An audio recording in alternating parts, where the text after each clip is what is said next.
back, everyone. This is Cruise1st TV with Derek and Joe, and let us be your guides to the world as we take you on fabulous cruise adventures.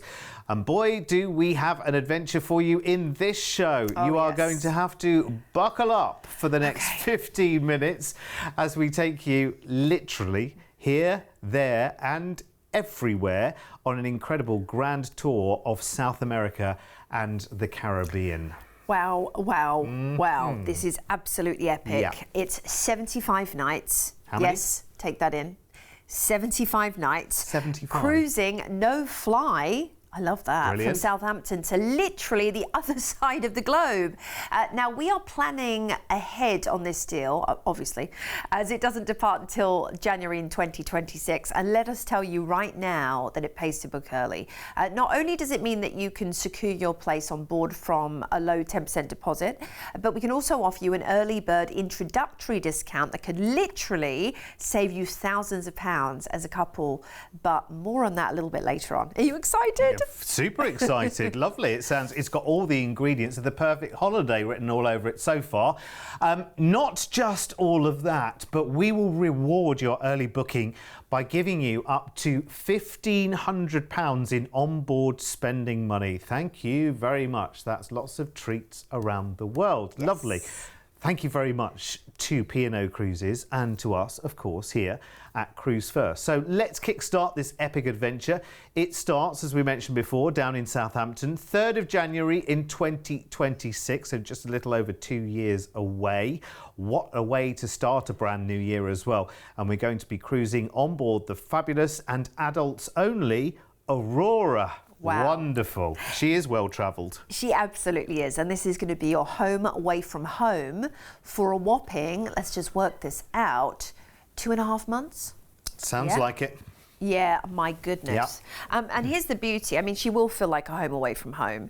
When you're on board, you have things like, you know, all of the options you could imagine, from doing laundry, of course, through to your exercise on board, your gym, your spa, all of those things that you kind of make part of your routine if you're away for a long period of time. You can do your walking around the deck every day. You'll have your little sort of daily habits. Maybe you'll go and grab a coffee and a paper and just enjoy and relax. Or maybe it's going to be you go and do the daily quiz. Because they usually at reception, they have quizzes out that you can go and do, and Stuku and things like that as well. So all of these things will become part of your daily routine whilst you are cruising on a luxury vessel, and you know, an absolute beloved member of the fleet of P&O Cruises, Aurora. Oh, and your boutiques on board, of course, you have a well-recognised brand such as Pandora and Swarovski right there, and you have your British sockets on board in your staterooms, your 3-prong. You've got your PG tips, you've got your Marmite, all of those familiar home comforts, of course. Now, are you ready for this? A few days at CC's is into Gran Canaria as our first stop, just allowing you to get acclimatised to all the adventures coming up. You might just want to stroll the old town, or maybe take a little tour up to the volcanic park as well, just to enjoy the geothermal. Then we're into Cape Verde after a few days at sea. Mindelo. This is beautiful. Cape Verde, you're going to start to feel the warm tropical breeze for sure. Beautiful mountains. And then we're going to be crossing the Atlantic and heading in to Recife in beautiful Brazil, dubbed Venice of Brazil for the abundance of picturesque waterways that sliver throughout the city. I can imagine a lovely tour of those waterways. And of course, your team on board will have tons of suggestions. Then it's Salvador, or one of my favourites in Brazil, UNESCO World Heritage Site. You've got to go on the Lacerda elevator. And you see the old town there with the cobbled streets, those coloured houses, very vibrant, that Caribbean and European feel. Bucios is your wonderful, beachside port. You've actually got the statue of Brigitte Bardot. I've got my picture taken with her. Have you? Yes, I do. And you can take a nice schooner tour, or maybe just enjoy the beach, which is right there when you dock. Then it's Rio. We've got an overnight on board in Rio, absolutely. Iguazu Falls, Cristo Redentor, Christ the Redeemer, or maybe you'll head to the H. Stern Amsterdam Sowers jewellery factories while you're there, or indeed you can head up to the incredible Sugarloaf Mountain. There's lots to see and do in Rio. It's a magnificent city. Then it's Sao Sao Paulo. Now, Sao Paulo has a lovely combination of history and culture, but also natural beauty. So you might want to go to the Pelourinho neighborhood, which is the real historic heart, and take a little wander around there, learning about the history. Maybe a walking tour. Then we've got an overnight in Montevideo in Uruguay. They're known for their superb wines, by the way. I went to a great winery when I was in this part of the world. And they, even though Argentina, we think about the wine, they're great here. You've got the nice sort of town square area where you can wander and take pictures. I think it's just worth doing when you're in port to become acclimatized. Stanley's up next to the Falkland Islands, known for its incredible wildlife. So I think that's what you're going to be wanting to do there, taking a tour that, you know, allows you to see the penguins, the emperor penguins, and loads more. Then it's Punta Arenas in Chile, which is gorgeous. It's the gateway to Chilean Patagonia, which is a maze of fjords, rivers and mountains to the north. And you can actually take a little tour while you're down there as well. Then it's Santiago, Chile, another stunning city. You have an overnight on board, which is music to my ears because I really enjoyed Santiago. Lovely climate, great wines and beautiful squares alongside fantastic restaurants. They're known for their great steaks in South America, of course. So do it all while you're there. You've got an overnight. Then we're on to Coquimbo, also in Chile. This is where you can go and see some ancient history from thousands of years ago, from the petroglyphs, and the valleys. Of course, the hills and valleys and slopes of Chile are wonderful. Then we're into Arquia, and this is also Chile. So we've got some off the beaten track ports here, which is so exciting. You've got the desert. I mean, how interesting is Chile? From forest to desert to open plains, and rainforest, it really does have it all.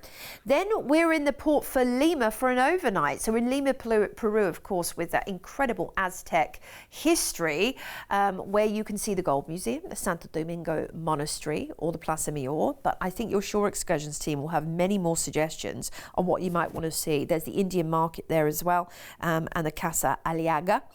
Then it's Manta, Ecuador, which is the second largest port in Ecuador, and it has one of the most varied terrains in the entire world. And to the west, you've got the incredible Galapagos Islands, so it's a wealth of wildlife for you to visit.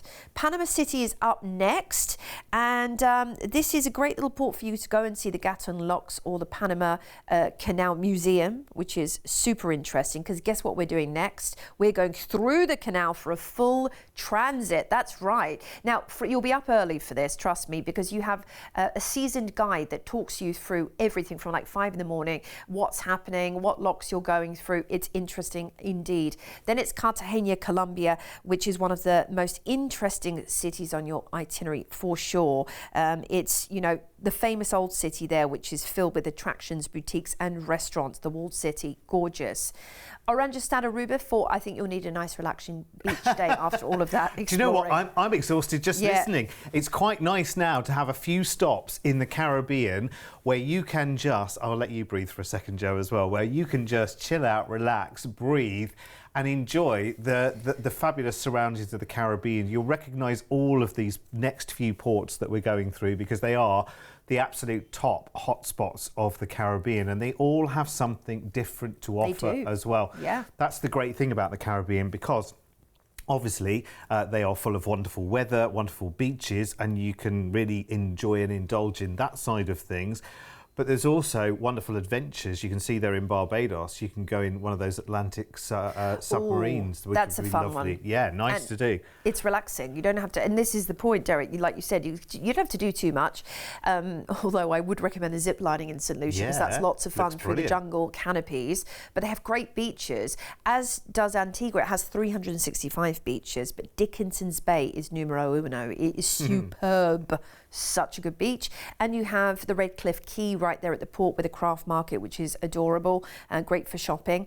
Then it's St. Martin, which has, of course, two sides to it, the French and the Dutch. Right there in town, you take a water taxi and there's a brilliant beach and free rows of shopping right behind you as well, with tax and duty free. Then we are going to be heading across the Atlantic, stopping in on Ponta Delgada on the way home, part of the Azore Islands, which is just beautiful. They have the crater lakes. You see they're glowing, very cool. Town centre, great for wines and lots of souvenirs, which you want to pick up. 75 nights later, you're back in Southampton. And guess what?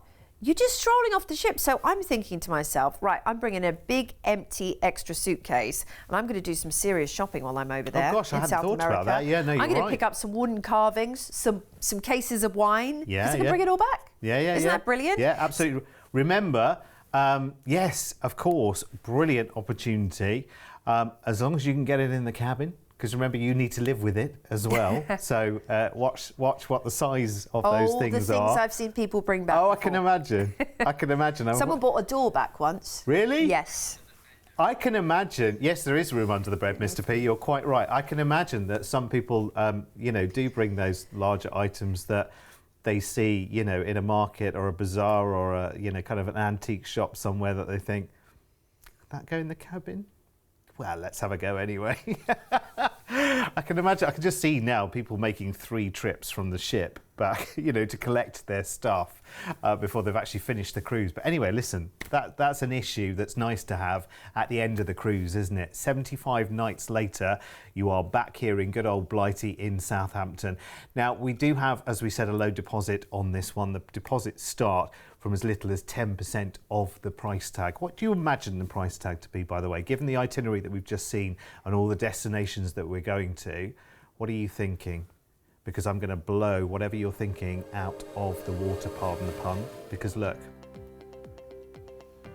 I know, right?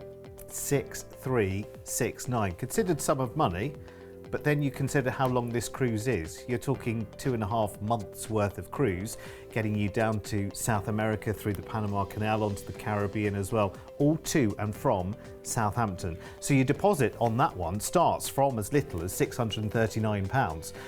And that's including an introductory discount as well, which is really good. So book this by the 4th of December. And that means that you are taking advantage of that fabulous discount, which is brilliant. Now, also for this price, for this 75-night cruise, we will also include up to £1,500 onboard spending money. That's dependent on which category of cabin you decide to take. And as another little offer, if you fancy taking other people with you and sharing in your cabin, passenger number 3 and 4 in the same cabin could sail for free. Not a penny.